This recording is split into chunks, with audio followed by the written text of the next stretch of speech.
जो अनेक बातें कही तो सारी इस समय नहीं याद करूँगा।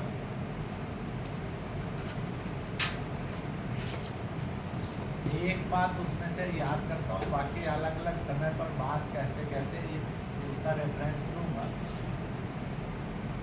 ये है मेरे मानने वालों, जंग ये किसी समस्या का समाधान नहीं है।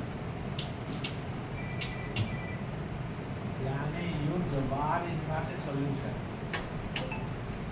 फिर दूसरी बात इसी में पॉइंट था, चाहे घर का मामला हो,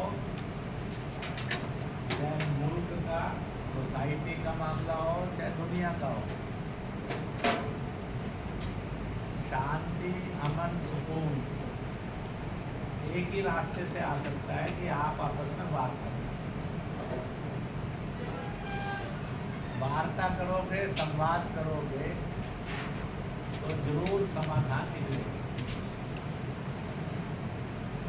इसलिए दंगा नहीं, जंग बिल्कुल नहीं, फसाद भी नहीं। समाधान अगर है तो वार्ता करने में, संवाद करने में। नहीं तो आप देखिए, बाकी सब बातें भूल जाइए। आज़ादी के ये 75-80 देश में खूब दंगे हुए, कहीं गोधरा है तो कहीं भिवंडी है, मालेगांव, कहीं भागलपुर है, कहीं मुरादाबाद है। ऐसे सैकड़ों नाम लिए जा सकते। बहुत बड़ा आतंकवाद की भट्टी में कश्मीर में जब ये जितने भी हुए, इनमें हजारों हजार से अधिक लोग, लाखों लाख से अधिक जख्मी हुए, करोड़ों अरबों की संपत्ति गायब हुई। इतना ही नहीं है, अगर हिसाब लगाकर आपने से किसी से पूछा कि मुल्क को, मजहब को, दीन को और हिंदुस्तानी को, फिर हिंदुस्तानी मजहब से गए तो सनातनी होगा, मुस्लिम होगा, कहीं जैन बौद्ध सिख होगा, राधा स्वामी नरसिंहावी होगा, शिया सुन्नी होगा, अहले हदीस अहले सुन्नत होगा। उससे कहा कि इन दंगों से तुझे मिला क्या? तो कुछ मिला है अच्छा और नेक। ऐसा अगर आप में से कोई कह सकता है तो वो जरा हाथ कर। तो नहीं मिला, पर बर्बादी मिली है, ऐसा अगर सवाल पूछा तो हाथ खड़ा कर सकते हो कि नहीं कर सकते? और जिनको लगता है कि इन सबसे बर्बादी ही मिली है वो हाथ खड़ा कर सकते। अब प्रश्न खड़ा है, मालिक ने हमें इस सरजमीन पर बर्बादियों के लिए भेजा था कि कुछ हासिल करने के लिए भेजा? कुछ हासिल करने के लिए। परंतु हमने रास्ता उल्टा ले लिया, और ये रास्ता आपसे रास्ता नहीं है। आप तो उस रास्ते पर मार खाने वाले, पिटने वाले और बर्बाद होने वाले लोग हैं। इस रास्ते को खोला किसने? कुछ सियासी और मजहबी नेता।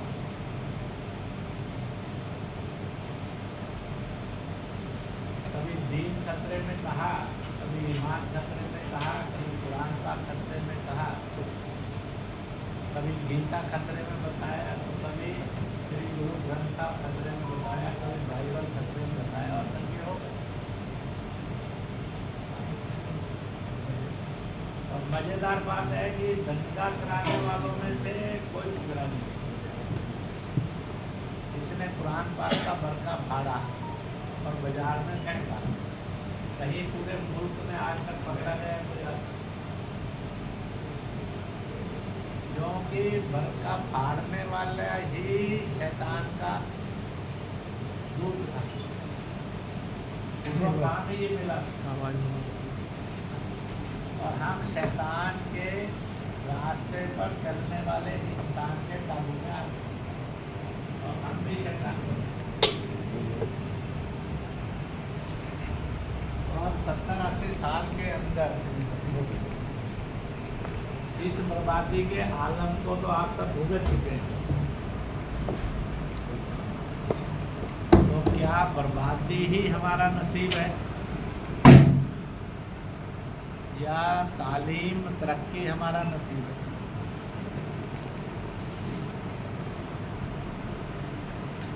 अपने आप तो लोग नहीं सोचते, पर ऐसा सोचने वालों की फौज खड़ी होगी तो लोग सोचने के लिए मजबूर भी होंगे, उस रास्ते पर चलने के लिए तैयार भी होंगे। बच्चे को घर में और बड़े को भी अगर आपने लियाकत नहीं सिखाई, तहजीब नहीं सिखाई, तो गाली देना, गुस्सा करना और लड़ना वो अपने आप सीख लेता। गाली देना किसी को सिखाया आज तक दुनिया में, पर सब सीख लेते हैं, क्योंकि शैतान की तालीम आदमी अपने आप हासिल करता है। इंसानियत की, तहजीब की तालीम उसको देनी पड़ती, अपने आप नहीं आती। अपने आप तो हमारा बच्चा गली मोहल्ले में गाली सीख कर आता है, वो सलाम करना सीखता नहीं है, वो नमस्ते करना नहीं सीखता। ये एक हकीकत थी, ये एक हकीकत है और ये हकीकत रहेगी।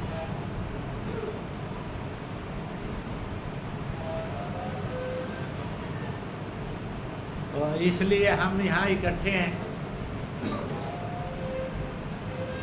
कि हमने कौन सा नसीब लिखना।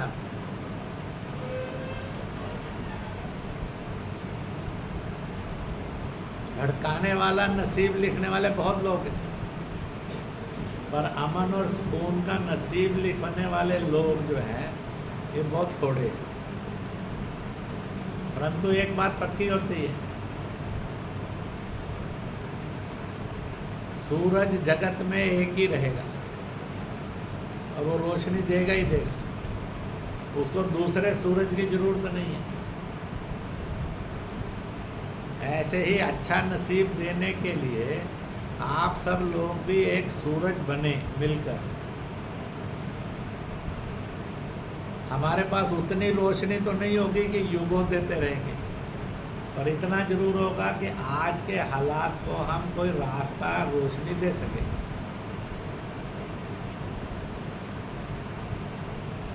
तो इसलिए उस पर जाना। ऐसे समय में सवाल भी अनेक आएंगे,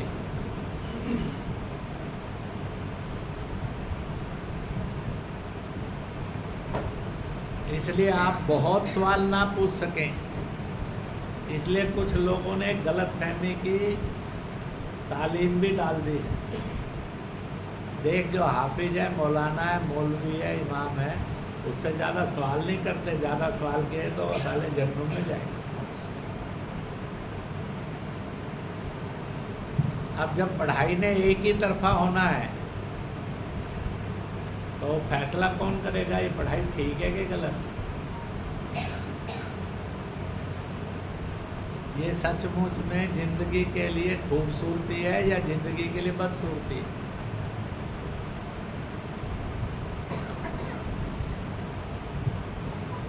तो इस सारे को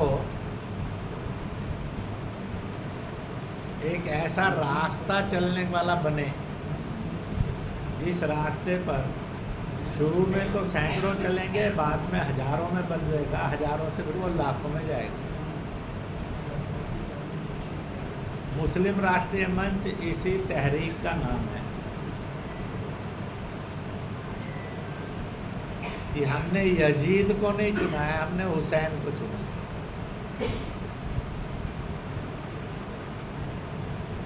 हमने कसाब को नहीं चुना, हमने कलाम को चुना। पर आपको खूब लोग मिलेंगे जो कसाब को चुनते। हो सकता है कभी आपने भी उसी को चुना, हो सकता है आज भी शायद उसी को ही पसंद करते। क्योंकि फितरत जैसी बन गई, उस नसीब में चल पड़े।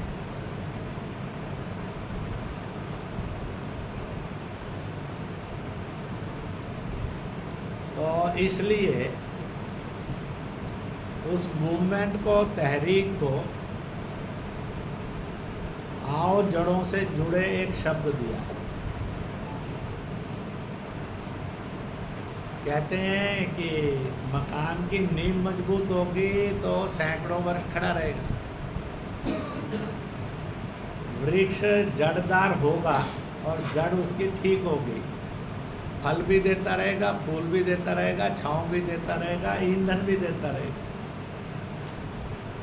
और इमारती लकड़ी भी देता रहेगा। नहीं होगी तो गिर सूख जाएगा और खत्म हो जाएगा।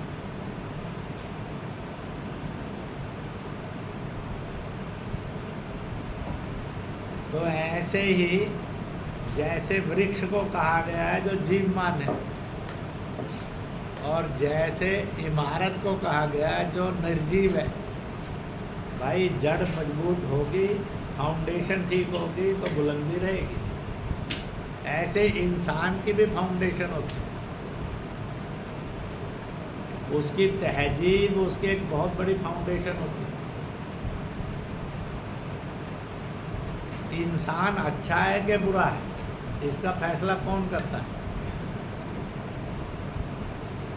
क्या तालीम करती है कि MSc है, M.Ed है तो ये अच्छा है, और नहीं है तो बुरा है? क्या पैसा और दौलत करती है? नहीं करती। क्या उसका पद करता है? नहीं करता।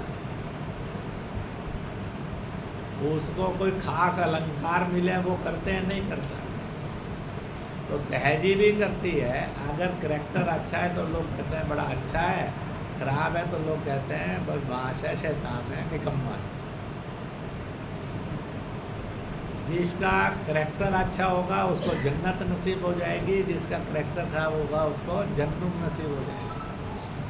कोई इस फैसले को बदल नहीं सकता दुनिया में, मालिक का फैसला।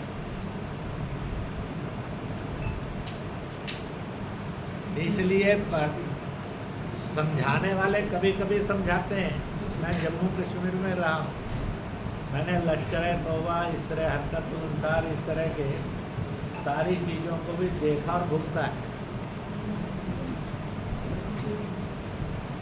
तो मजहब फैला, जन्नत नसीब हो।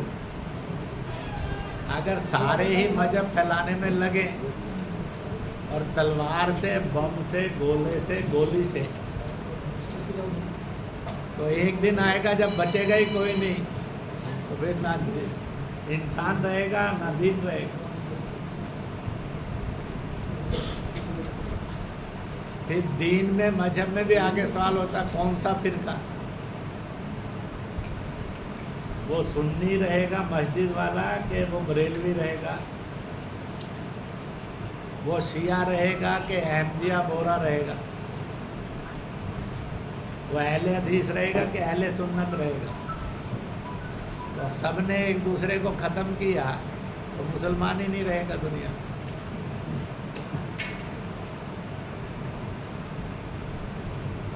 तो अब इसका मतलब है कि जो चल रही है दुनिया वो किसी ना किसी गलत रास्ते पर है, कुछ गड़बड़ तो है। अगर गड़बड़ नहीं होती तो ठीक रास्ते पर चली होती। अगर खुदा का खिलौना झुंझुना नहीं है, कोई सीटी नहीं है, कोई और नहीं है, अगर उसका खिलौना बम होता, गोली होती, बंदूक होती, हथियार होता, तो बच्चे को पैदा होते ही ये दिलवा देता ना वो। मालिक ने तो ये हथियार, इन हथियारों को खिलौना नहीं माना, इनको तो उसने विनाश माना। इसलिए जिसने शैतान के रास्ते पर जाना होगा शायद वो इस तरह का खिलौना सोचता हो, या फिर कोई सचमुच में हुब्बुल वतनी वाला होगा तो वो सोचेगा कि जो शैतान है उसको मारने के लिए बेटा बंदूक सीख ले और फौज में भर्ती हो जाएगा तो शैतान से हिफाजत हो जाएगी। बंदूक का इस्तेमाल शैतान भी करता है इंसान को मारने के लिए, इंसान भी करता है शैतान से हिफाजत करने के लिए, बचाने के लिए, पर दोनों की बंदूक का मकसद अलग अलग होता है।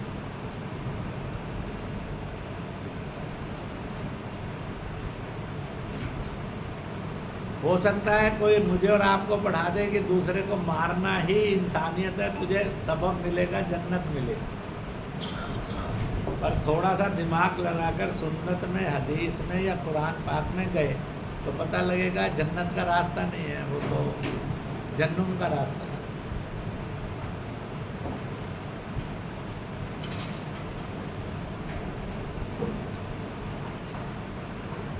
सारी दुनिया के अंदर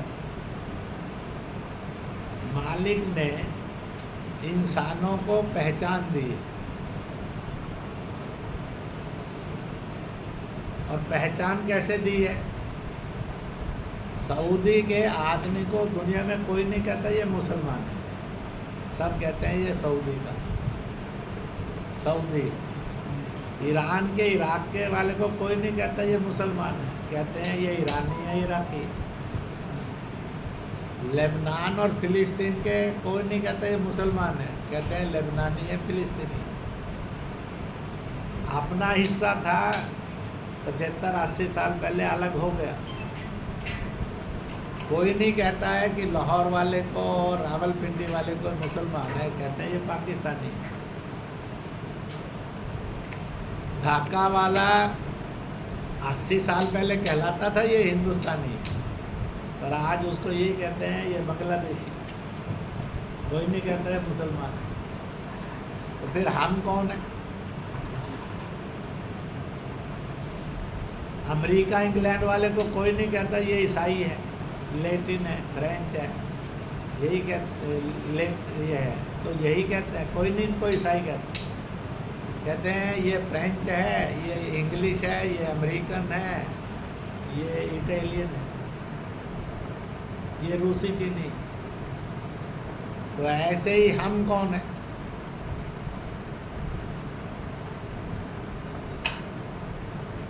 अगर मालिक के कानून से चलना है तो हम सब हिंदुस्तानी हैं, बाद में मुसलमान हैं, पर आपको बाद में हम सनातनी हैं, बाद में जैनी, बौद्ध है, राधा स्वामी निरंकारी है, बनिया ब्राह्मण, अंसारी, मुंसारी हैं।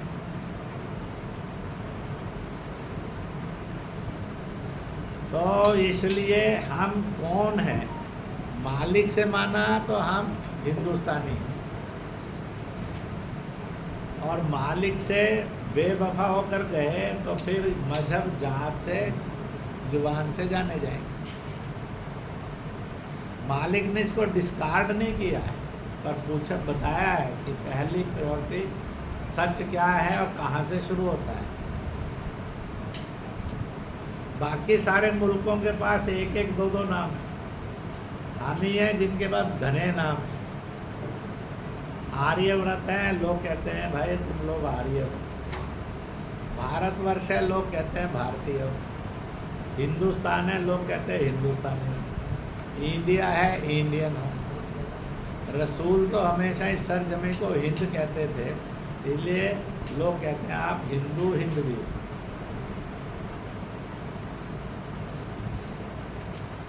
बाद में हिंदी शब्द भी जुड़ गया जुबान से और ज़मीन से, ये भाई हिंद से आप हिंदी, हिंदवी, हिंदू। अगर मक्का शरीफ जाएंगे तो यही 3 शब्द थे, हम पहचाने जाते। ये मैंने और आपने नहीं बनाया, मालिक की दी हुई पहचान है, जो समय समय पर इंसान ने ली। और इस पहचान का मजहब से कोई लेना देना नहीं, इबादत से लेना देना नहीं। आपकी इबादत कोई भी हो सकती।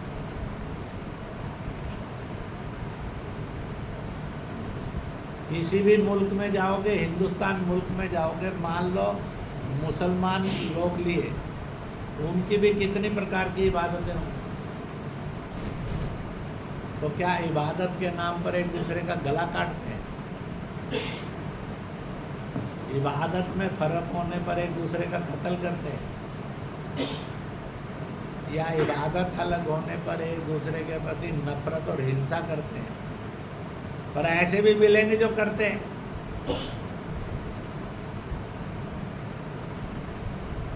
और ऐसे भी मिलेंगे जो नहीं करते।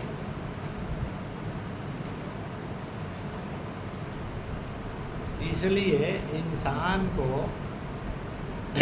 शायरों ने समझाने की कोशिश की, मजहब नहीं सिखाता आपस में प्यार करना, पर आजकल लगता है जैसे मजहब ही सिखाता है वैर करना। ये बन गई। अब इसकी असली हकीकत लगानी हो तो मैंने कहा भाई शायरी में बदल कर लो। अब आगे से बुलंदी होगी कि मजहब ही सिखाता है आपस में प्यार करना, सुलह करना, मोहब्बत करना, भाईचारा करना। ये हो सकता है कि नहीं हो सकता? तकलीफ तो आएगी इस रास्ते पर चलते हुए। चंद शैतान लोग आपके ऊपर पत्थर भी मारेंगे, गुस्सा भी करेंगे, गाली भी देंगे और आपको धमकाएंगे। जो डर गया वो मर गया, जो निडर हो गया वो जीत गया, वो मालिक के रास्ते पर चल पड़ेगा।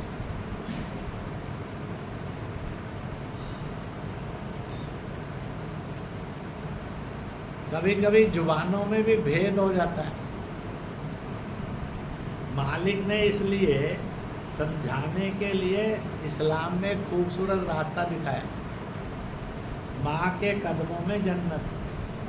अब ये कितनी जुबान का है फ्रेज। माँ संस्कृत का शब्द है, अरबी का नहीं।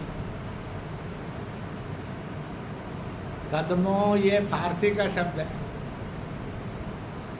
और जन्नत ये अरबी का शब्द है। रिस्पेक्ट टू एवरी लैंग्वेज, ये अंडरस्टैंडिंग के लिए मालिक ने नसीहत तो दी, पर हमने ली कि नहीं ली।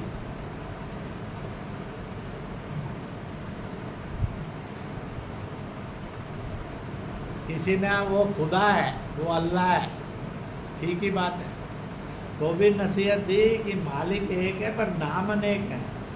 इसलिए नसीहत में अल्लाहुल आलमीन नहीं कहा, अल्लाहुल मुसलमीन भी नहीं कहा, खुदाउल आलमीन भी नहीं कहा, खुदाउल मुसलमीन भी नहीं कहा, रबउल आलमीन कहा। जो खुदा है, जो अल्लाह है वही रब है, जो रब है वही खुदा है। अब समझने के लिए तो रास्ता दिखाया, रोशनी दी, पर हमने तैयारी की कि नहीं की समझने की? फिर समझकर समझाने की हिम्मत आई कि नहीं आई? तो इसलिए मालिक ने जब इंसानों ने सवाल पूछा कि मालिक हमारी सरजमी पर, मदर अर्थ पर, धरती पर पहचान किससे होगी दुनिया में, तो मालिक ने कहा तेरे वतन से तेरी पहचान। मालिक ने अगर वतन से नहीं पहचान होनी थी तो कह देता ना मजहब से होगी।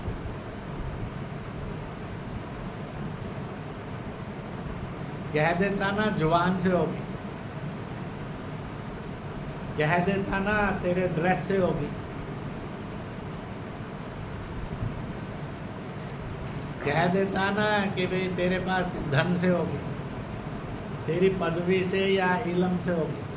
नहीं कहा, कहा तो यही कि तेरे वतन से तेरी पहचान। इसलिए कमला हैरिस अभी तो चुनाव लड़ रही है अमेरिका में, पर लिखा तो ये आता है ना भारत मूल की, इंडियन ओरिजिन। ओरिजिन तो नहीं बदला ना। ऋषि सुनक प्राइम मिनिस्टर बने, ओरिजिन तो नहीं बदला, वो ओरिजिन तो रहा इंडियन मूल का, भारतीय मूल का। विपक्ष का नेता है आज तो भी यही कहलाता है, पूर्व प्रधानमंत्री है तो भी यही कहलाता है। तो इसका मतलब मूल नहीं बदलता है, और मूल मालिक ने देकर भेजा। तो इसलिए उस मूल को समझना, ताकि हम वो कौम ना हो, वो मजहब ना हो, वो दीन ना हो, वो लोग ना हो जो जब चाहे उजाड़ दिए जाएं, जब चाहे उखाड़ दिए जाएं या सदा उखड़े उखड़े ही रहे, जमे ही ना, फल फूल मिले ही नहीं।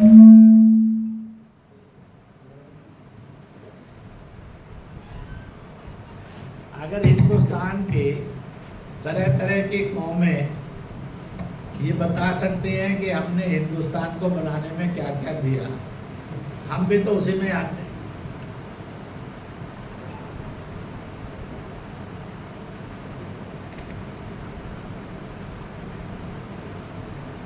मैं परसों सहारनपुर में था, हाफिज, कारी, मौलाना, मुफ्ती, इनकी कॉन्फ्रेंस थी।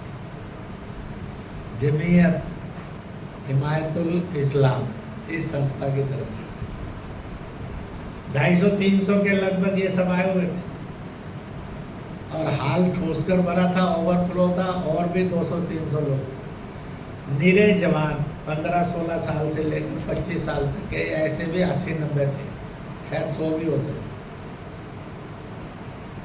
जिनके लिए सुनना भाषण सबसे मुश्किल काम होता है, हल्ला मचाना सबसे आसान काम होता है। वो भी बीच बीच में सुनते रहते थे, झांकते रहते थे, उठते बैठते थे, आखिर में बैठे थे मैक्सिमम, इसलिए डिस्टर्ब नहीं होती थी, सभा चलती रहती थी। फिर झांक कर आकर भी सुनते रहते रहे आखिर तक, फोटो भी खिंचवा कर गए, मिल कर भी गए। ये भी क्या कर गए, अंकल जो आपने बताया हम भी इस रास्ते पर चलेंगे। इसका मतलब बीच बीच में सुनने की कोशिश वो भी कर रहे थे सब।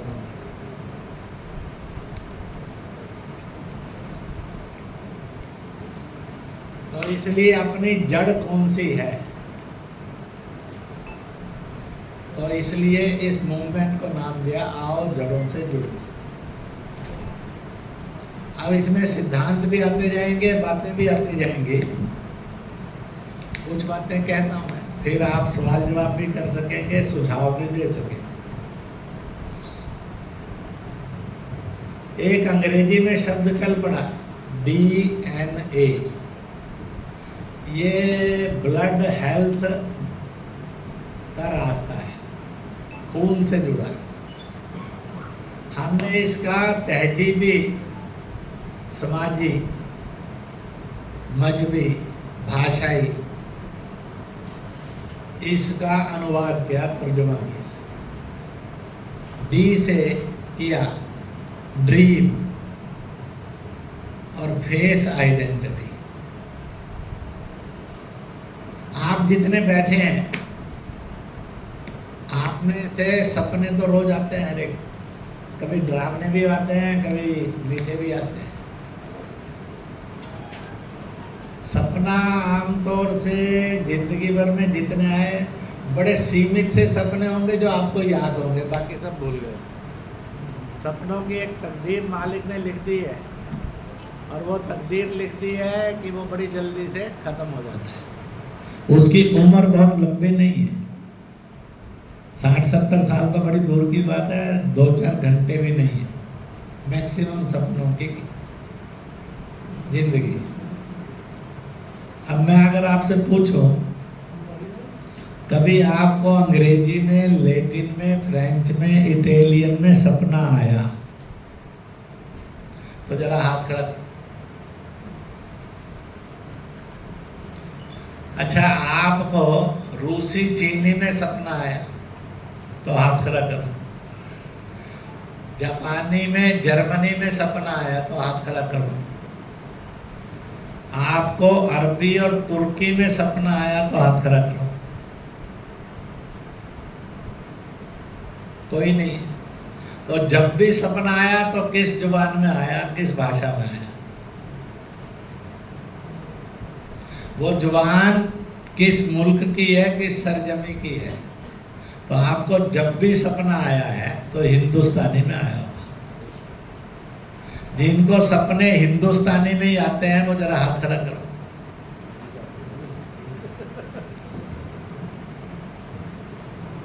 भारत माता की जय।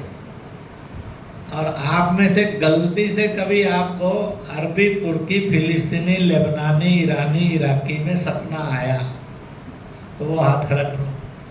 एक नहीं है। अब ये जो सपना है नाम की चीज है, ये हर आदमी की हकीकत है, जिंदगी रोज की हकीकत है। परंतु उसको जब भी सपना आता है तो हिंदुस्तानी में आता है, क्योंकि इट इज अवर रियलिटी। खुदा ने, अल्लाह ने मुझे और आपको एक रियलिटी दी है, और वो रियलिटी सपने में भी आती है कि तू है कौन।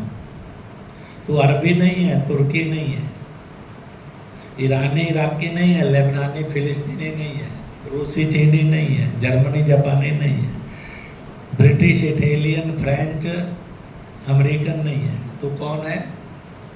हिंदुस्तानी।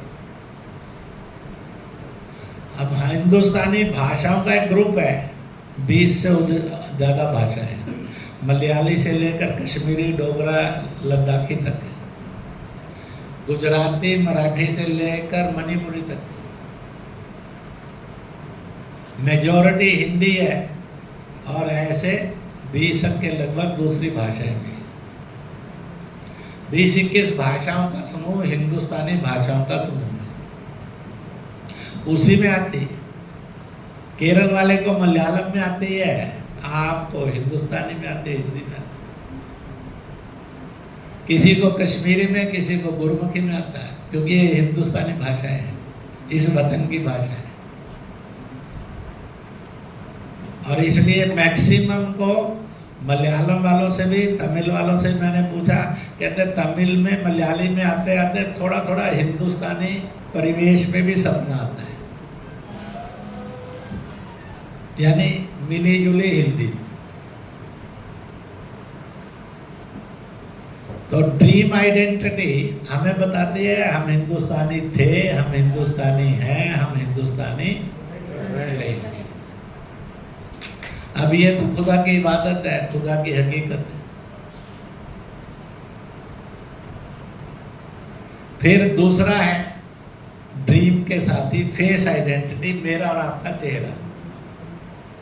हमने चेहरे को जो कोशिश की है, पगड़ी बांधे तो सिख नजर आएगा, ये टोपी दाढ़ी रख लिए तो मुसलमान नजर आएगा, तो भी होगा।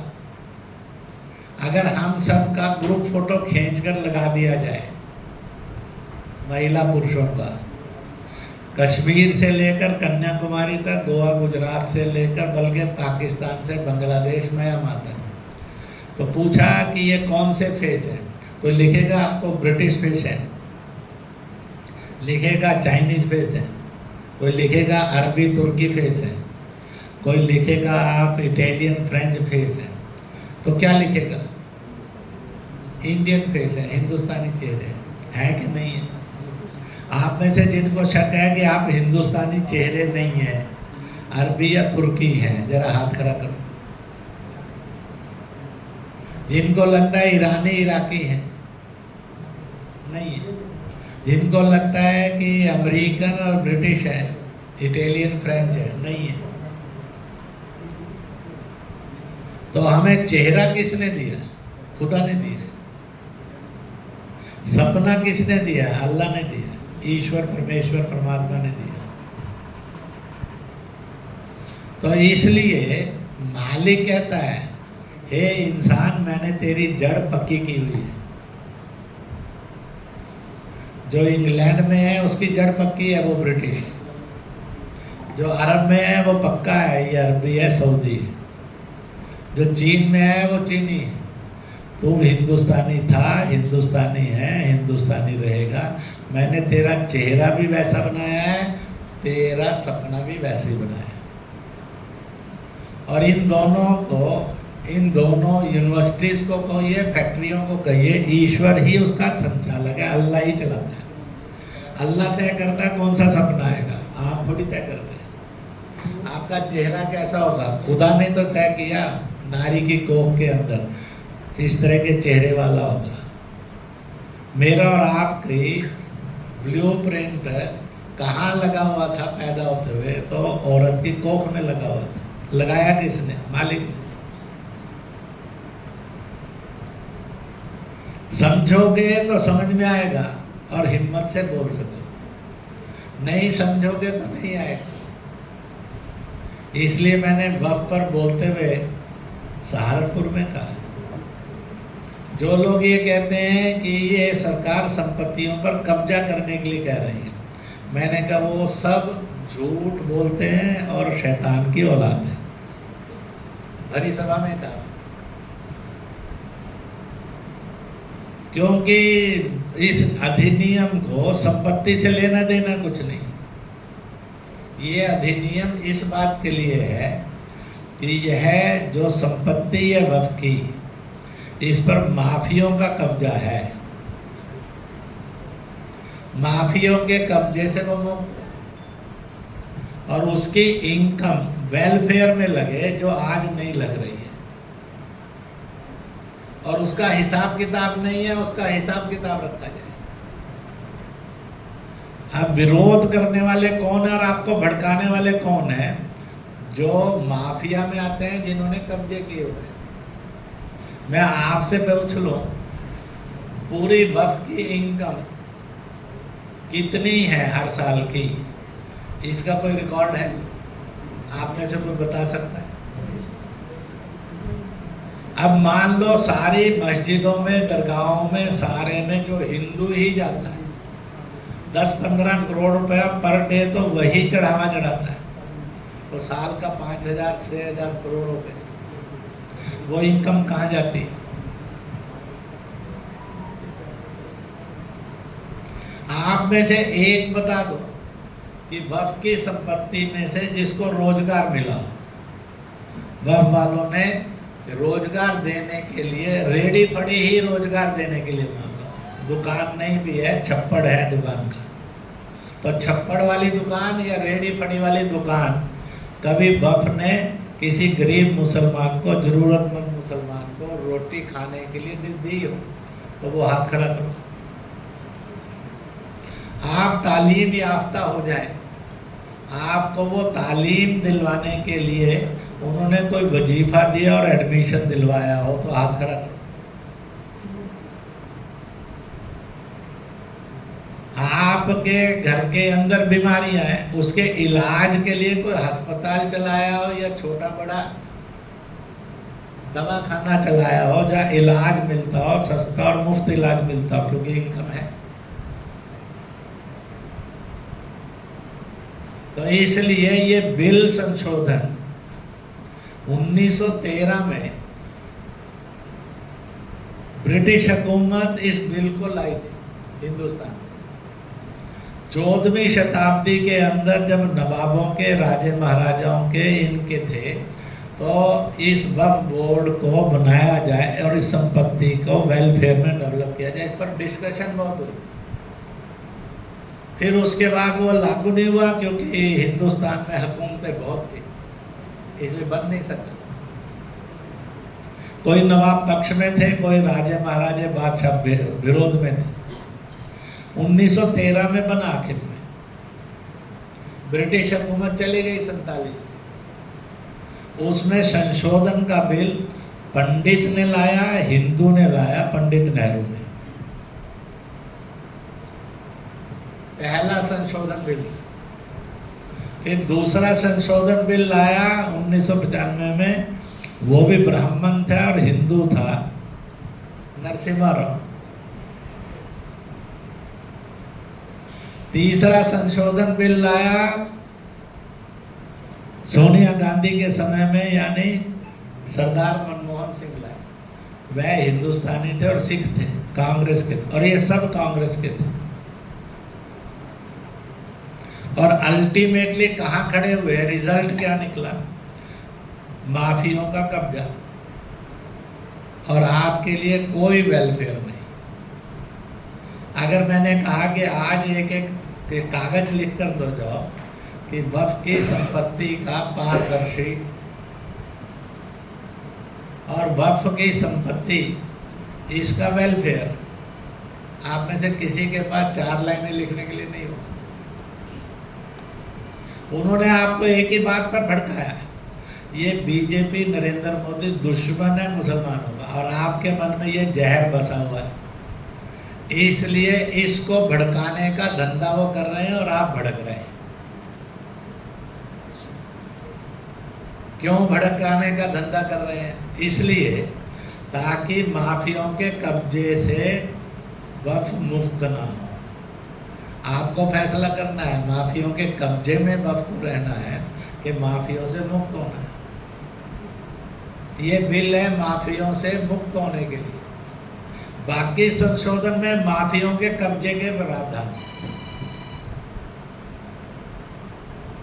3 संशोधन में माफियों के कब्जे को मजबूती दी गई। ये पहला संशोधन आएगा जब माफियों से मुक्ति के लिए व्यवस्था होगी कानून में। मैंने भरी सभा में मांगा, किसी ने नहीं एतराज किया, क्योंकि मैंने पूछा कि आप चाहते क्या है? सबने हाथ खड़ा करके क्या कब्जा मुक्त चाहते हैं।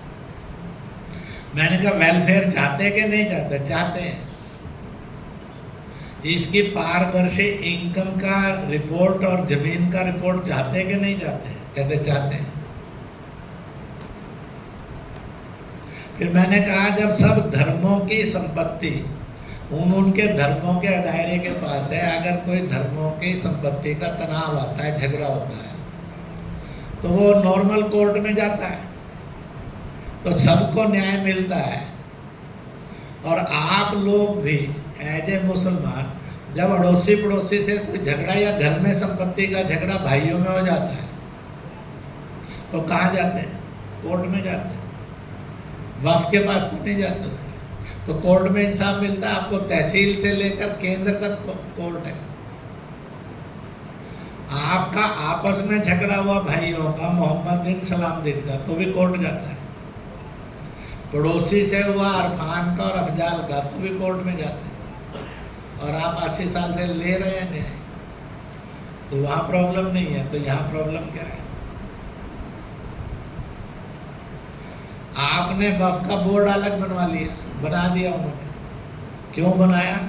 ताकि माफिया कब्जे में रहें और वो बताएं कि हम ही इस्लाम के बरखुरदार हैं।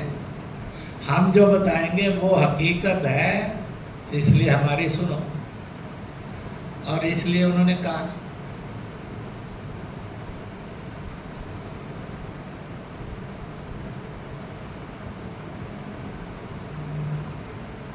वहाँ हिंदू हो, तो मैंने कहा कि देखो कितना जोरदार है। आप इस्लाम को किस गड्ढे में डाल रहे हैं और मुसलमान कहाँ जाकर गिर रहा है, उसका साथ आपका जुल्म कैसा है आप पर।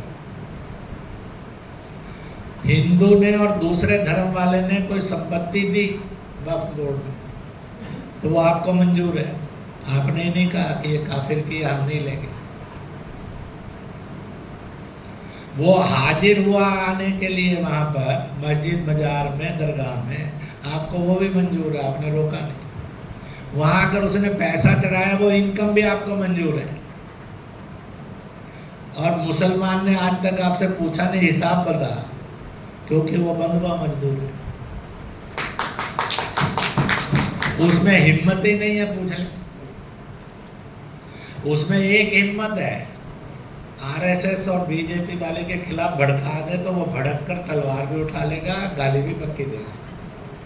परंतु हकीकत जानना और हकीकत का आईना दिखाने की हिम्मत नहीं है। अगर इसमें आ गया कि भाई वो संपत्ति का विवरण डिस्ट्रिक्ट पर रखा जाएगा, तो जब सारियों की संपत्ति के हैं ही नक्शे बने हुए, जमीनों के झगड़े हो जाते हैं, दुकानों के झगड़े हो जाते हैं, तो होते ही हैं, कुछ जाते हैं, तो आपको क्या उसमें था? वो सब मंजूर है, हिंदू मंजूर नहीं है। तो फिर आप ऐसे हिंदू में ऐसे मुसलमान बनाकर हम बनते हैं, ये ढोंग कर रहे हैं, तो किस लिए कर रहे हैं? और कल अगर हिंदू ने कहा कि हम चढ़ावा जाएंगे भी नहीं, चढ़ावा भी नहीं चढ़ाएंगे, तो जितनी इनकम आज मुस्लिम अदायरों को है, ये धड़ाम से 65-70% डाउन चली जाएगी। तो क्या करें? माफिया क्या करेगा और आप लोग क्या करेंगे, और दायरे क्या करेंगे। तो इसलिए ईमानदारी से किसी हुकूमत ने सोचा उसका यही कसूर है, और बेईमानी से जो सोच रहे हैं और भड़का रहे हैं उनको आप फल दे रहे हो। तो आखिरकार मालिक जब पूछेगा तो जवाब क्या दोगे, क्योंकि रसूल ने तो कह दिया है तेरी सब करतूतों के खिलाफ मैं गवाही दे दूंगा, वो तो आपके पक्ष में नहीं खड़ा होगा।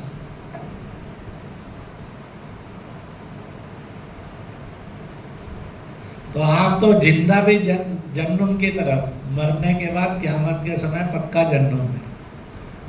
आखिरकार इस रास्ते पर क्यों चलना मजबूरी है।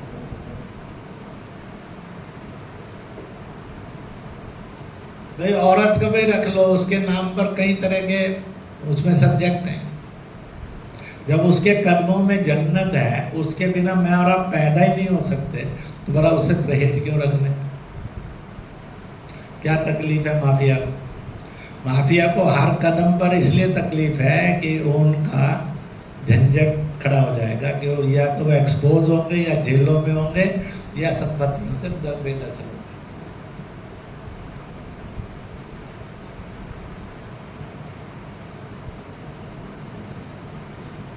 अब वहाँ कई जगह पर आपके परिवारों में देखिए, अपने अपनी जगह पर माँ बाप ने किसी के दबाव में आकर कुछ हिसाब किया, बच्चे भी थे 3, उनको तो पता ही नहीं है कि जिस दिन वो बड़े होंगे उनकी प्रॉपर्टी 0 हो जाएगी। उन्होंने बेच दी या वफ कर दी। वो समय नाबालिग था। बड़ी हुई बिटिया और बेटा तो पता लगा कि माँ बाप के गर्दन पर छुरा रखकर किसी बड़े ने ले ली जमीन। हम बिना जमीन के हो गए तो कहाँ जाएंगे। आया कि भाई कम से कम उसकी सलाह मशवरा ले सकते, इतनी उम्र तो हो, बालिग उम्र तो हो, तो कह सके कि मैं अपनी खुशी से दे रहा हूँ माँ बाप के साथ। तो ऐसे जो जबरदस्ती कब्जे किए हैं और नाबालिग आपके लाखों बच्चे जो जमीन के साथ थे 50 साल, 60 साल, 70 साल पहले, 40 साल पहले, वो बर्बादी के रास्ते पर फेंक दिए गए। आप में से किसी को सेक नहीं है क्योंकि आप झंझट में नहीं है, पर आपकी कम्युनिटी को, हिंदुस्तानी को जो चोट पड़ रही है उतने बड़े माफिया से, आखिरकार कितनी देर सहना और क्यों सहना। इसलिए इस समझाइश को लेना तो हमारी जड़, और दुनिया में हमारी जड़ वतन से हिंदुस्तान है। एन यानी नेशनल आइडेंटिटी, हुब्बल वतनी निस्फुल ईमान मीनल ईमान। वतन की मोहब्बत इतना बड़ा ईमान है कि सैकड़ों ईमान मिलाकर एक पलड़े में डाला, और एक अकेला ईमान एक पलड़े में डाला, वतन की मोहब्बत, हिफाजत, कुर्बानी।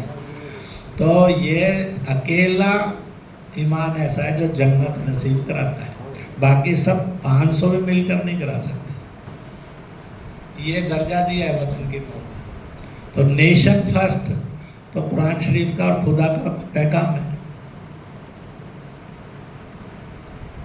हम खुदा के और कुरान पाक के पैगाम पर चलते कि नहीं चलते। वो इसलिए नहीं बताते कि उन्होंने आप सबको लूटना है, गुमराह करना है, भड़का कर रखना है, वोट बैंक बनाकर जिंदा रखना। इंसान नहीं, हिंदुस्तानी नहीं। तो इस प्रकार से, इसलिए मेरी और आपकी आइडेंटिटी नेशन से है दुनिया के अंदर, तो नेशनल आइडेंटिटी। और ए से एंसेस्ट्रल है, पूर्वज। मेरे और आपके किसी ने पूछना शुरू किया, बाप का नाम, दादे का नाम, परदादे का नाम, चढ़दादे का नाम, सड़ दादे का नाम बताओ, तो कहाँ जाएंगे। जिनको ऐसे अपने पूर्वजों के नाम मालूम है, कि यहाँ तक का पूर्व सनातनी था, या जैन बौद्ध सिख था, उसके बाद वो मुसलमान होना शुरू हुआ, हो गया, कोई प्रॉब्लम नहीं। आखिर का कोई हिंदू जैनी भी बना, हमने उसका कोई गर्दन थोड़ी उतारी। कोई हिंदू बौद्ध भी बना है, कोई प्रॉब्लम। हिंदू सिख भी बना है, प्रॉब्लम नहीं। राधा स्वामी निरंकारी भी बना, कोई प्रॉब्लम। वो मुसलमान ईसाई भी बना तो कोई नहीं है। पूजा पत्ती के लिए इतने खुले रास्ते हैं हिंदुस्तान में, बाकी कहीं नहीं है।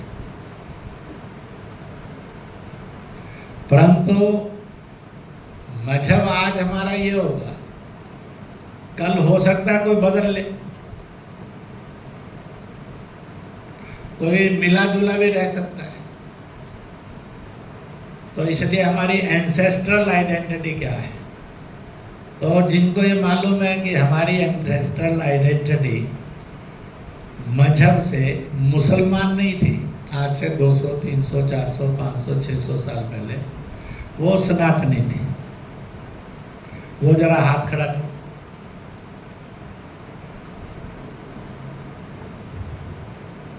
नीचे कर लो।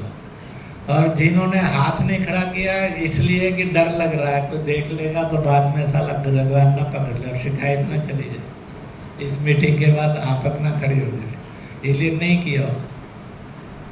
और कईयों को ईमानदारी से पता भी नहीं होगा। हमारे जाति और गोत्र तुर्की, अरबी, ईरानी, इराकी हैं, ब्रिटिश, इंग्लिश, अमेरिकन है, रूसी, चीनी है, या हिंदुस्तानी। जिनको लगता है हमारी जाति और गोत्र हिंदुस्तानी है, वो जरा हाथ खड़ा करें। हमारी जातियां, उपजातियां हिंदुस्तानी हैं, विदेशी नहीं है। नीचे करो। अब मान लो आप त्यागी हैं, अब एक रामलाल त्यागी भी है, एक रहमुद्दीन त्यागी भी है ना? तो यहाँ कौन गर्दन उतार रहा है? वो उनको बता रहे थे कि इसके ये मूल्य जाट है, वो जाट है। इस्लाम मतावलंबी जाट भी है, सनातन मतावलंबी जाट भी है, सिख मतावलंबी भी जाट है, नो प्रॉब्लम। लड़कर रहना के मिलकर रहना, ये संकट है।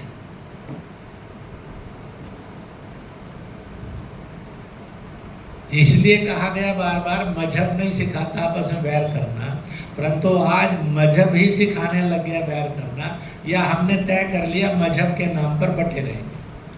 फिर मजहब के नाम पर बटे तो आगे लगा फिरकों के नाम पर भी बटे रहेंगे।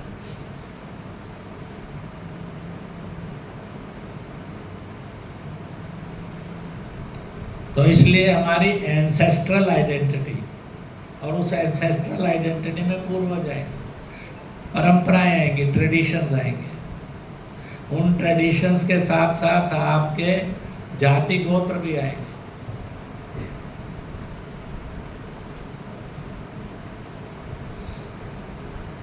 अब ये कहीं भी जाओ हिंदुस्तान भर के अंदर दिखता है।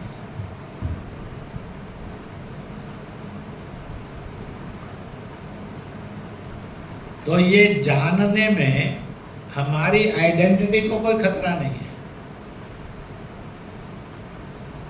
मैं आप में से 12-15 प्रकार के फिरकों के पूजा स्थलों पर, इबादत गाहों में गया हूँ। मैं देवबंदियों के भी गया हूँ, बरेलवी किछोचवियों के भी गया हूँ, मैं शियाओं के भी गया हूँ, मैं अहले हदीस अहले सुन्नत में भी गया हूँ, मैं जो हूँ इसके साथ साथ क्या नाम है, बोरा और कादियानियों के भी गया हूँ, मैं आगा खानियों के भी गया हूँ, मैं सूफी शाह मलंगों के भी गया हूँ, मैं 10 तरह के चर्च में भी गया हूँ, मैं 20 तरह के मंदिरों में भी गया हूँ, गुरुद्वारों में भी गया हूँ, मैं स्थानकों पर भी गया हूँ, जैन बौद्ध मंदिरों में, मैं यहूदी टेम्पल में भी गया हूँ। मेरी आइडेंटिटी को तो खतरा नहीं हुआ, क्योंकि कुरान पाक ने भी ये कहा और बाकियों ने भी कहा, सर्वे भवन्तु सुखिना कहा, सारे सुखी हो। मुझे थोड़ी कहा मुसलमान छोड़कर सुखी हो, जैन छोड़कर सुखी हो, शिया छोड़कर सुखी हो, आतंकवादी छोड़कर सुखी हो।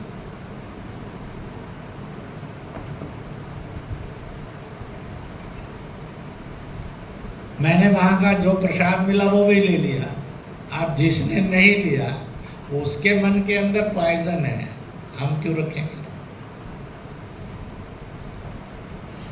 रोज मार्केट से जाते हो, तरह तरह के पूजा स्थल हैं, उनके सब के कैसेट चल रहे होते, सुनते कि नहीं सुनते? आप मार्केट में चले जाएंगे तो मूर्ति बनाने वालों में ईसाई भी मिलेंगे, आपको मूर्ति बना रहे हैं, मुसलमान भी खूब मिलेंगे मूर्ति बना रहे हैं। तो क्या वो काफिर हो गया और आप निकाल देंगे उसको? मूर्ति बनाकर पैसा कमाने में आपको रुचि है। मूर्ति बनाते समय उस मालिक की, उस भगवान की, उस देवता की दिमाग में मूर्त रखनी पड़ती है तो मूर्ति अच्छी बनती है, ये भी वो मंजूर है। फिर उसने प्रसाद खा लिया और आपने कहा तेरा इस्लाम चला गया। भाई इस्लाम मिला तो वही लड्डू बर्फी है ना जी, वही खील का दाना तो मिला है ना।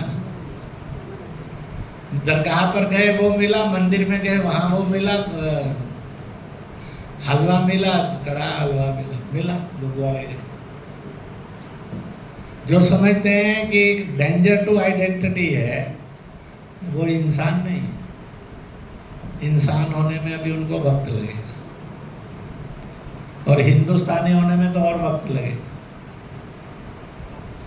क्योंकि हिंदुस्तानियत इंसानियत का सबसे बड़ा दर्जा है। अपना ही मुल्क तो है जिसमें सब धर्म और उपधर्मों की जगह है, बाकी कौन सा मुल्क है सर?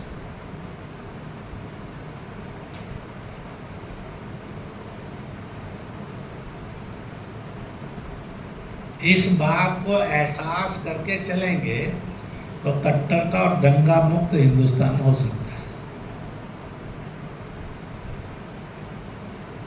छुआछूत मुक्त हिंदुस्तान हो सकता है। औरत पर जुल्म से मुक्त हिंदुस्तान हो सकता है। लिंचिंग मुक्त हिंदुस्तान हो सकता है।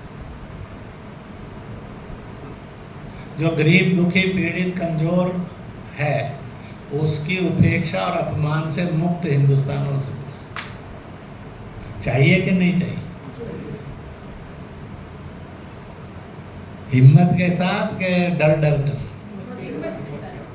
तो इसलिए ये है। बाकियों ने कैसा कैसा हिंदुस्तान सोचा है उनका मॉडल होगा, अपना भी एक मॉडल है। और बाकियों के मॉडल खराब होंगे ऐसा नहीं है, अच्छे होंगे।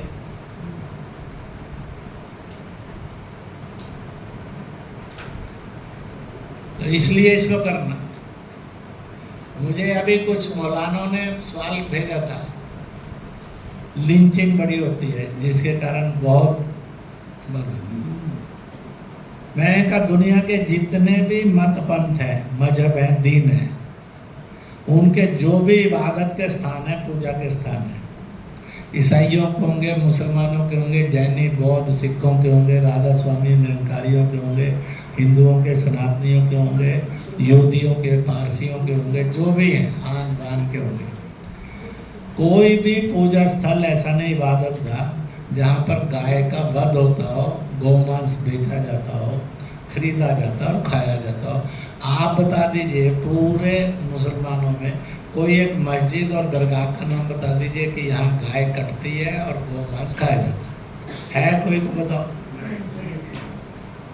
फिर अगर ये इबादत होती तो वहाँ पर ये मांस मिलना चाहिए।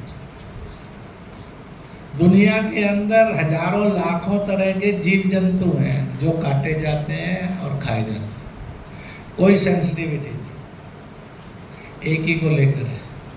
और जिसके लिए कहा गया कि दूसरे के किसी की भावना को जो आहत करे उस दिन की नमाज या पूजा या उसकी आरती या उसका भजन कबूल नहीं करते भगवान। तो फिर आप गाय की हत्या का समर्थन करके अपनी कितनी नमाजें खारिज करा चुके होंगे मालिक से।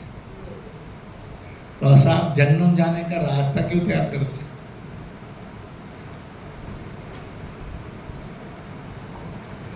अब लोग ना जाएं जन्नत के रास्ते पर, उनको बचाना भी तो एक इबादत है। और शायद बहुत बड़ी इबादत हो। शैतान के रास्ते से रोकना इंसान को, मुझे लगता है इससे बड़ी इबादत नहीं हो सकती।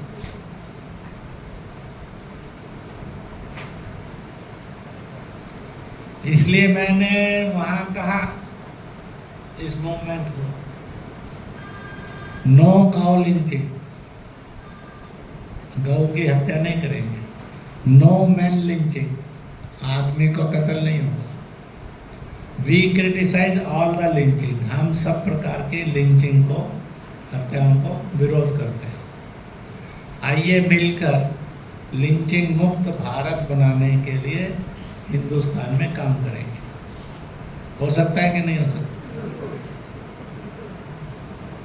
तो हो सकता है।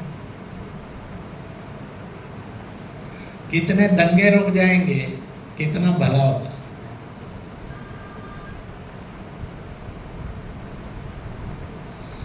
अब इस इबादत के रास्ते पर आप और हम चले, आसानी से आपको कोई तहरीक नहीं मिलेगी, कोई संस्था नहीं मिलेगी, कोई आंदोलन नहीं मिलेगा।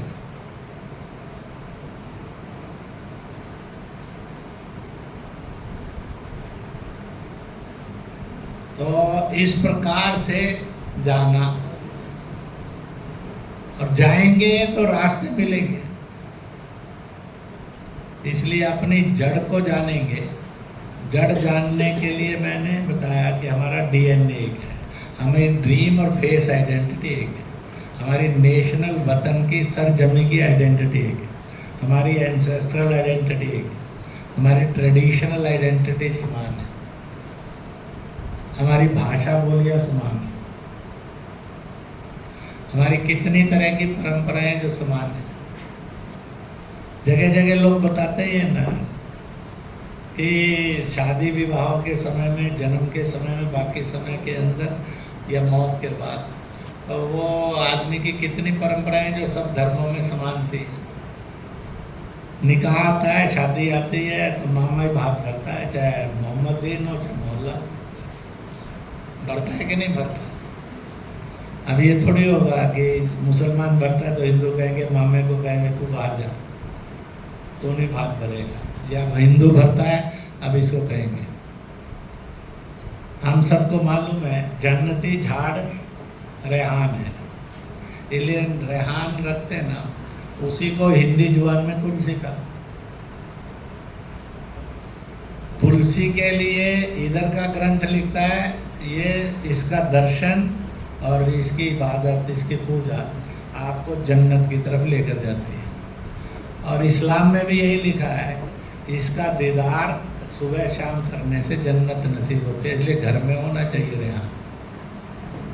और इस्लाम में रेहान और रेहाना सबसे ज़्यादा नाम रखा जाता है, क्योंकि इसको जन्नती झाड़ कहा गया। अरबी में रेहान है, हिंदुस्तानी में वो तुलसी है।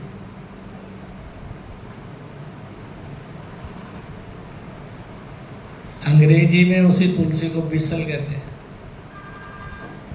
अंग्रेजी में।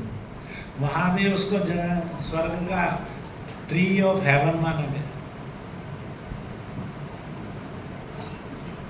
अब मैंने ये सोचा कि ये हिंदू इसको बड़ा पूजता है, तो मैंने कहा ऐसी की तैसी, न कुरान चलेगी, न खुदा चलेगा, न इस्लाम चलेगा।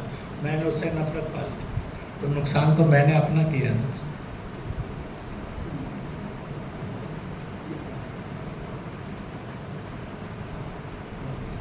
अब तुलसी कहीं लिखकर थोड़ी लाई थी, सूरज और चंद्रमा और आकाश लिखकर थोड़ी लाए थे कि मैं हिंदू हूं कि मुसलमान।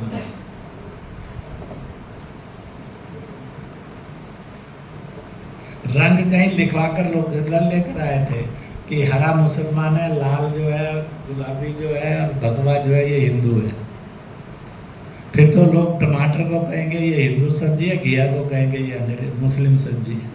अब मूर्खों में कोई कमी थोड़ी है।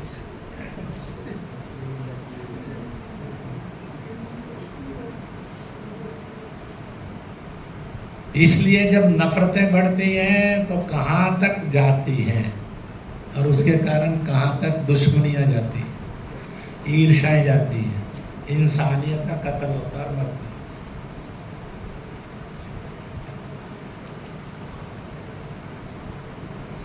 इन सब ईर्ष्याओं में भी दुनिया जी रही है, हिंदुस्तान जी रहा है, जी सकता है, कोई प्रॉब्लम नहीं। हमने इसलिए उन महापुरुषों का रास्ता लिया जिन्होंने इस बात की नेक नियति ली कि भाई इंसानियत के रास्ते से लोग चले, और इंसानियत आनी है तो अपनी जड़ को पहचानने के बाद पता लग जाएगा कि हम कौन होने चाहिए और कैसे होने चाहिए।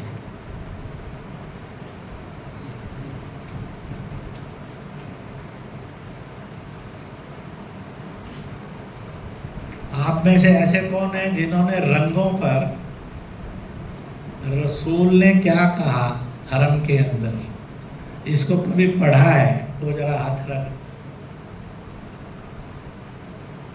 1 2 3 4, शायद मेरे बोलने पर कुछ ध्यान में आ जाए।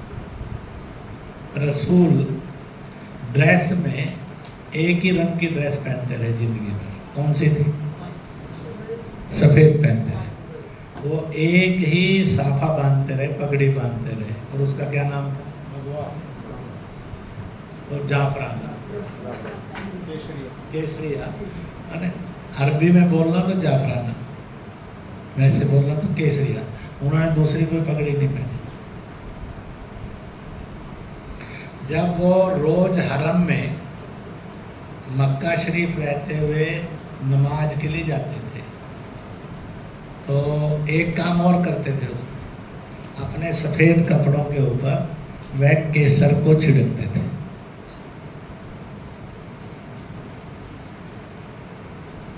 और केसर के अंदर ऐसा इतर रहता था जो 2 4 5 घंटे के बाद उड़ जाते थे। क्यों करते थे?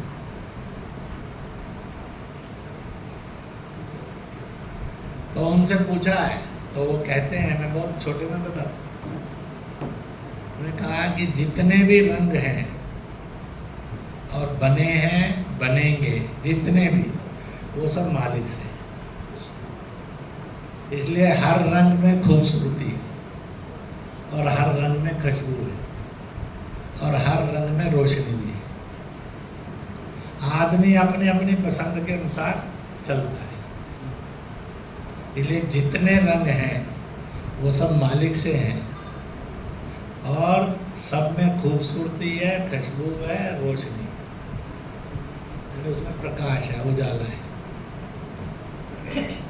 मेरे पर लोग पूछते हैं हरम में, और आप हमेशा सफ़ेद ही क्यों पहनते हैं, और पगड़ी आप हमेशा केसरिया क्यों पहनते हैं?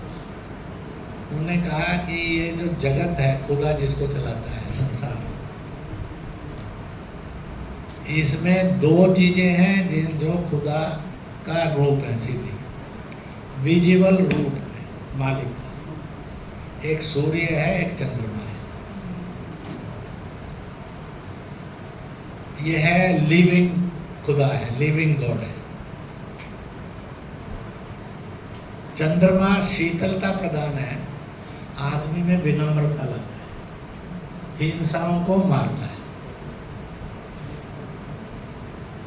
रात में भी उजाला करता है, आदमी को ठंडक प्रदान करता है। इसलिए मैं सफ़ेद पहनता हूँ, क्योंकि अगर मैं ऐसा होऊंगा तो लोग मेरी सुनेंगे भी, क़यादत भी करेंगे, पीछे भी चलेंगे।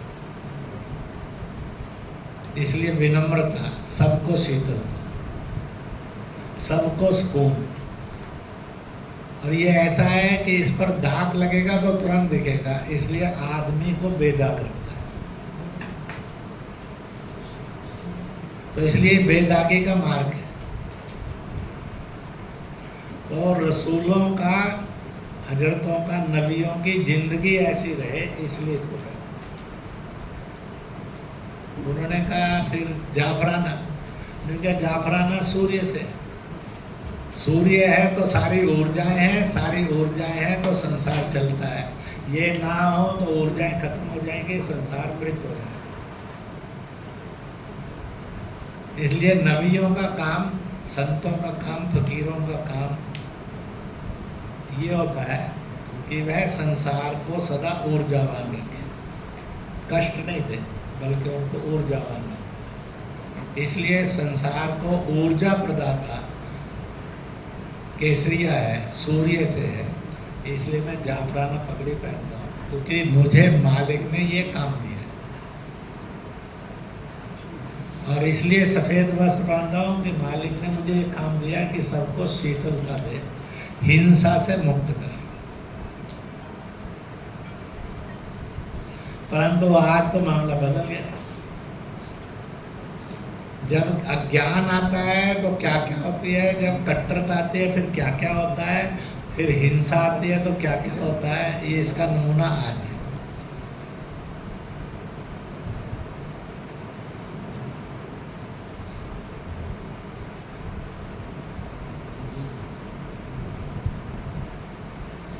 तो इसलिए उन्होंने जिंदगी में ये दो धारण किए। इसलिए जब कुछ मौलानाओं ने नरेंद्र मोदी को और कुछ मौलानाओं ने योगी जी को दूसरे रंग का अब पहनाना चाहा, तो मेरे से प्रश्न पूछा।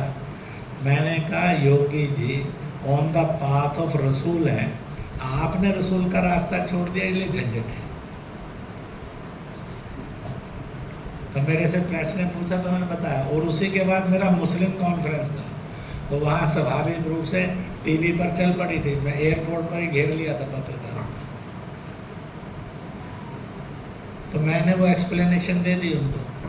किसी ने विरोध नहीं किया, क्योंकि किसी के पास उसकी नॉलेज थी। इतना अज्ञान में क्यों रहना साहब। और उन्होंने क्यों रखना, मैंने उनको कहा, मैंने कहा आप इस्लाम की इतनी खूबसूरत नसीहतों से इंसान को दूर क्यों रखते हैं? आपका बिगाड़ा क्या इस्लाम? और ये मुसलमान से आपको क्या कष्ट, अगर ये नेक अच्छा बन जाए तो आपको इससे क्या परेशानी? आप क्यों दुश्मन है? ये मैंने बातें की, आपसे भी कर रहा हूँ। ऐसा नहीं कि मैं कहा इसलिए नहीं है कि आलोचना करनी है, निंदा करनी है, बदनाम करना है। इसलिए जो सच और सही है वो ट्रैवल तो करे इंसानियत के रूप में, और जो गलत और खराब है उससे बचे तो सही।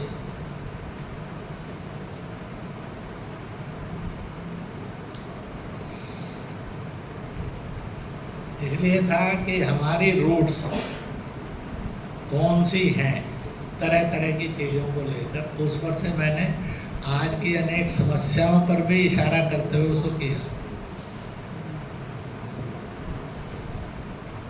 जब खुदा स्वयं उत्तर देते हैं, कहते हैं कि मुझे तलाक सबसे ज़्यादा नापसंद है, तो फिर मुसलमान को तलाक पसंद कैसे होगी?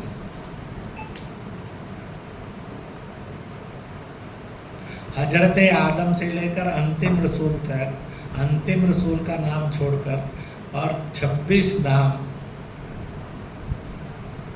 नबियों पैगंबरों के कुरान शरीफ में है। किसी ने तो तलाक नहीं दिया। एक बीवी वाले भी थे, अनेक बीवियों वाले भी थे।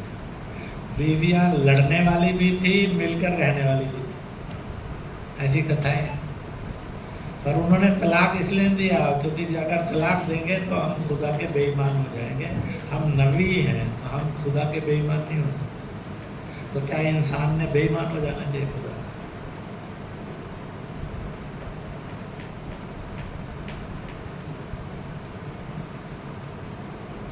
तो ऐसी जो कुरीतियां आ गई समय के साथ, उनसे भी निकल, और कैसे सब धर्मों का सम्मान करने वाला हिंदुस्तान हो सकता। इसलिए लकुम दीनकुम वलिय दीन है कि वे अपना, हर एक का अपना अपना दीन होगा। दीन में फिरके भी होंगे, इसकी तो इजाज़त दी है। दुनिया में सब मुसलमान हो जाओ, सब हिंदू हो जाओ, सब ईसाई हो जाओ, सब अच्छे हो जाओ तो हो सकता है, पर एक ही दीन वाले सारी दुनिया हो जाएगी ना, हुई है ना होगी ना कभी होने वाली है।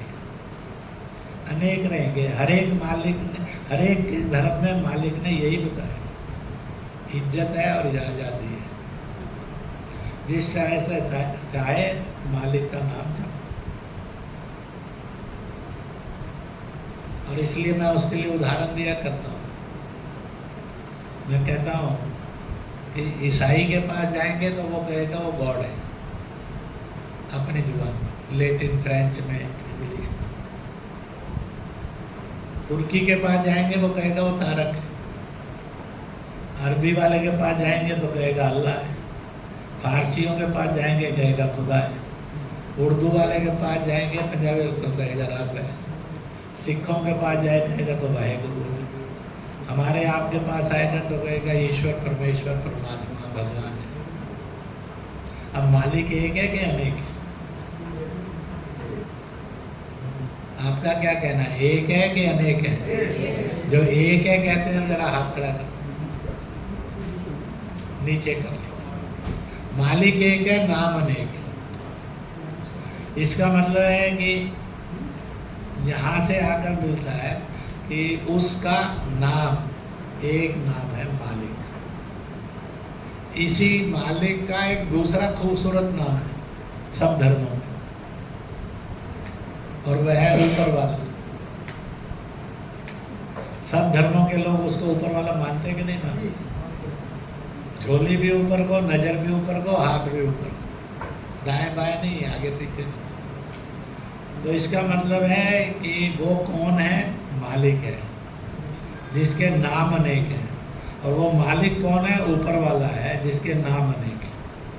अब नाम अनेक है, इस पर झगड़ा होना चाहिए कि खूबसूरती बांधनी चाहिए कि सब अपने अपने जुबान में मालिक को याद करते हैं। और अगर सब जुबानों में कर लिया किसी ने याद, वो कसूरवार है कि ज्ञानवान है?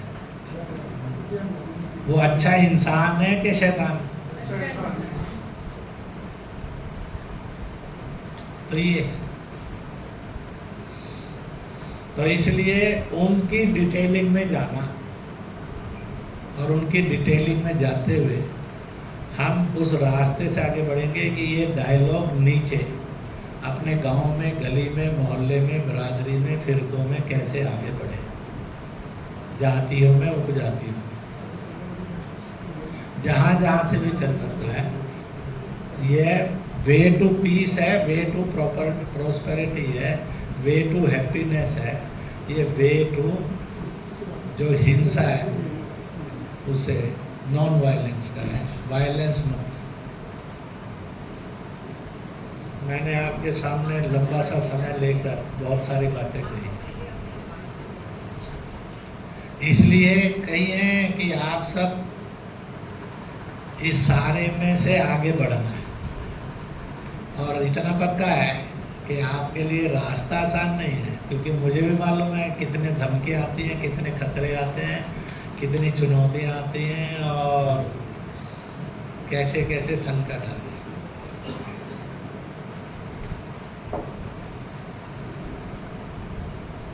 मुझे कश्मीर में सबसे पहला आया था, अगर जुबान बंद नहीं की, कदम नहीं रोके तो मालिक के बाद भेज देंगे। मैंने कहा वाह, इतना मुफ्त में मालिक के बाद भेजने वाला भी कोई इंसान है। तो इसलिए उनमें से निकलना। पर मुझे एक बात ध्यान में आई, मैंने आज तक सैकड़ों हजारों सभाओं में लाखों लाख मुसलमानों को एड्रेस किया, ईसाइयों को भी किया, बौद्धों को भी किया, परंतु प्रत्यक्ष में सीधा हमला कहीं नहीं हुआ। इसका मतलब है कि मालिक इस मूवमेंट का प्रोटेक्टर है।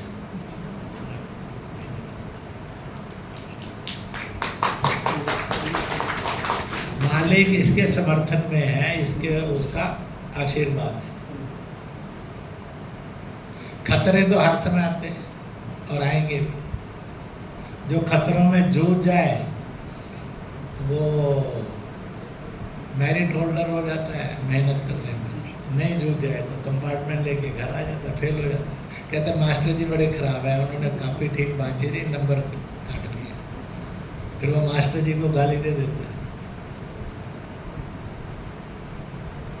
तो मैंने आपके सामने हम सबका डीएनए एक है इसके रखे। मैंने उसमें से कथा, कहानियाँ, किस्से, परंपराओं के नाम ये नहीं लिए। इसलिए हम जब हजरत निजामुद्दीन गए कि धनतेरस दिवाली मनानी है। तो मजेदार बात है कि 8 गद्दी मशीन है और 8 ने हाँ कर दी अब 3 साल से। और धनतेरस की दिवाली जो है हम जाते हैं वहाँ पर निजामुद्दीन में मनाने के और बड़े धूमधाम से मनाते हैं, कोई प्रॉब्लम नहीं है। मक्खनपुर की दरगाह है बहुत बड़ी, वो बसंत मनाते हैं बसंती रंग के साथ। मैं वहाँ भी गया बसंती मनाने। अब ऐसे भी लोग मिलते हैं, रंग गिर गया तो जख्म होंगे तो फिर कीड़े पड़ेंगे तो घोर जन्म में जाएगा। तो मैंने वैसे ही कहा कि तुमने जिस ढंग के कपड़े पहने हुए हैं इसमें 6-7 रंग तो इसी में, तो कौन से रंग से कीड़े पड़ते हैं वो मुझे बता।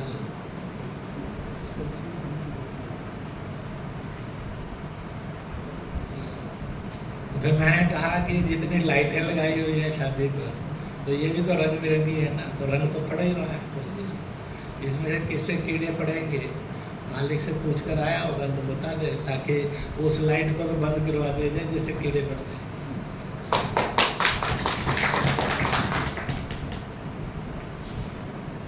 आप सब भी इन सब बातों से ग्रस्त हैं और कई लोग इन बातों से मुक्त हैं, और हम सबको इससे मुक्त होकर एक जो सही और नेक रास्ता है उस पर जाना है और हिम्मत और हौसले से जाना है। लड़ना नहीं है, गुस्सा नहीं करना, नफरत नहीं करना, गाली नहीं देना, झगड़ा नहीं करना, ढंग से बातचीत करना। नहीं सुनता है तो समझदार वो है कि भाई चुप हो जाए, तो थोड़ी देर बाद वो भी बेचारा किससे झगड़ा करेगा। तो किसी को झगड़ने का मौका मत दीजिए। With A cool mind, with A cool heart और विद ए कूल बिहेवियर इसमें आगे बढ़ो। यह प्रकोष्ठ बना है, इस प्रकोष्ठ की रचनाएं भी करेंगे और रचनाओं के साथ आगे भी बढ़ाएंगे। सारा सुनने के बाद क्या चाय पिलाएंगे? बिल्कुल चाय तैयार है। तो 20-25-30 मिनट की ब्रेक ले ली जाए तो है ना। तो फिर उसके बाद प्रश्न उत्तर भी रहेंगे और आगे का अपना वर्किंग प्लान भी बनाएंगे। हाँ, तो इसलिए और आपको इस विषय पर किसी को कुछ बोलने की इच्छा करती है तो जरा हाथ खड़ा करो।